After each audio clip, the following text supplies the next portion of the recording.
Teman semua, inilah lalu lintas di kota Cane ya.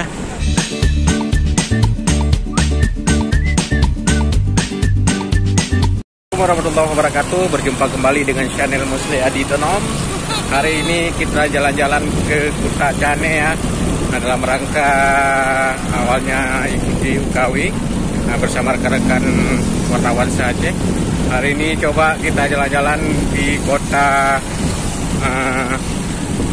Cane, melihat bagaimana situasi kota Cane. Oke teman-teman, ikuti terus perkembangan channel Musli Adi Tonom saat di kota Cane.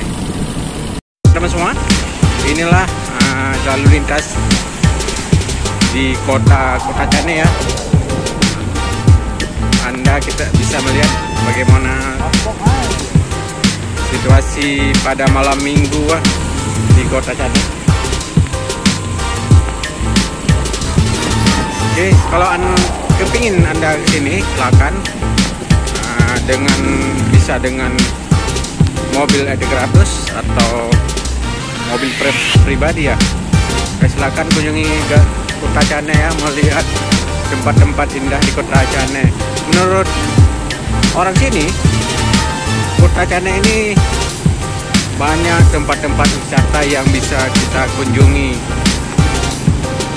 Baik masjid yang termegah, Masjid At-Taqwa ya, yang dibangun pemerintah, dan juga tempat-tempat wisata lain. Apalagi kuliner khas di sini ya. Ada gula aren ya, yang udah dikenal sampai penjuru dunia.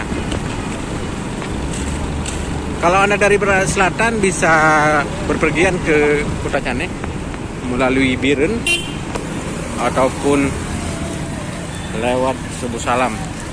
Oke, ini lagi kami mau ke kafe ya. Oke, terima kasih dan telah mengikuti channel Musli Adi Tonom.